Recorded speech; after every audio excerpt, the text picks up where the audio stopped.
Okay, the bigger change comes when we look at a formula that contains more than just those two different variables. And so if we look at three variables, so if we were given the following problem, and so solve area equals length times width for L, and then evaluate when when the area is equal to 5 and W is equal to 2. All right, so if they give you a problem like this, if you were doing this on your calculator, so let's go solve A, and we can just use the same letter. So A is equal to, and then we choose L and W. Okay, comma, we want it to solve for L. Hey, what's going to happen here is your calculator cannot infer multiplication of different variables. And so by typing this in right here, your calculator wouldn't know what to do with this. It doesn't see this as L times W. It sees this as a single variable called LW. Okay? So, I mean, you could, if you wanted to put in an equation, area equals, and instead of, you could type in the whole word length, you could actually type that word in, and then hit times, and then you could type the word width if you wanted to, and then solve for length. You'd have to type the whole words. The calculator doesn't distinguish individual letters. Okay? So it does not infer multiplication here. Now, when you have a coefficient, so up here where you had 9/5c, because I didn't write times here, the calculator does infer the multiplication when there's a coefficient, a number in front of a letter, but not when there's two letters back to back. Okay, so in order for you to solve this, what you would need to do is you'd need to go in and you'd need to type it exactly as follows. Area equals length, and then times width, comma, identify or solve for the length. So we need to insert a multiplication symbol in between the L and the W. Okay, now, that is going to come up. There's going to be a number of times that that comes up, and it'll throw you off if you don't do it this way. So you can now hit enter, and obviously this is one that you could have done by hand too, and I'll talk about that in a sec. But we get length is equal to area, oops, I'm going to capitalize here, area over width. Okay, and then if we wanted to evaluate, we could go straight, either highlight this, or we could even go straight to the end of it, use our width key, identify that we want to evaluate it when, when the area is equal to 5. And I'm going to use my keyboard since it's easier, space A and D space. And then W, or I'm sorry, the W is equal to 2.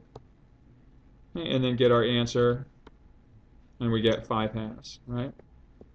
Now, obviously I didn't need a calculator to tell me that, because I could have plugged it directly in. Right, if you're doing this by hand, which again, some of these you should be able to do by hand, it would be easier to do this one probably without using the calculator. Solve for L. We isolate the variable term, which is already done. We completely isolate the variable by undoing the operation, divide by W, and we get our solution. Then just evaluate, plug in the numbers, 5 for A, 2 for W, and you get your answer 2.5 or 5/2. Okay, so once again, this just sets up the problem that's going to arise. What I want you to do is I want you to try the following example and see if you can come up with a solution to it, please.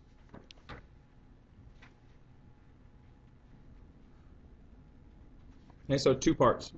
First, find the expression or the equation for y, and then find what y is equal to when x is 4. All right, so if you're using your calculators, use the solve feature F2 algebra tab. Okay, type in your equation as it appears. However, your calculator cannot infer that xy means x times y. You have to specifically tell it that. Otherwise, it thinks that you're dealing with two variables here, one variable xy and the other variable y. So you have to include the multiplication there. So x times y minus y equals 9. comma, we're solving for y, so we're going to isolate that. Hit enter, and we get our equation, y is equal to 9 over x minus 1. And once again, I will online most likely have something in this form. So you would enter 9 in the box above and x minus 1 in the denominator box. And then it asks you to evaluate when x is 4. So here we can do that pretty easily by hand. 9 over 4 minus 1 is 3. 9 over 3 gives me 3.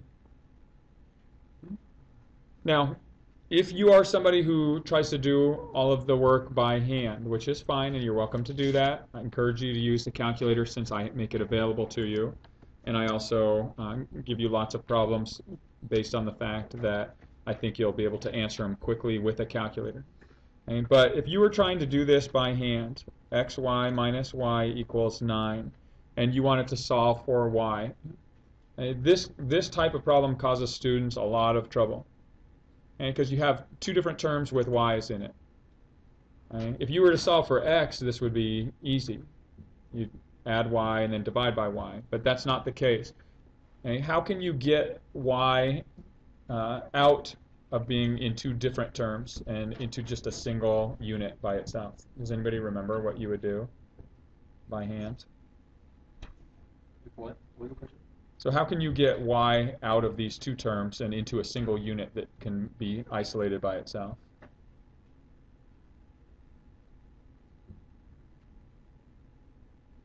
Right, so if you were going to approach this, Matt. Divide x. Almost. So if you divide every term by x, then this would wind up being y minus y over x equals 9 over x. So you'd still have the y and the x kind of connected and combined in that fashion. The trick to this, and again, this remains hidden for most students, and the trick is to factor out the y. Right? So these two terms both have a factor of y, right? If we take that factor out, what's left in the first term? X, and what's left in the second? Just a negative 1. Okay, so that's the steps you would have to do if you're doing this by hand. And now you could isolate your y by undoing the operation. So y is being multiplied, so we're going to undo and divide by the expression x minus 1. And so we get our answer, which is what we got on the calculator as well. So if you are going to try to do those by hand, make sure you're very careful. All right?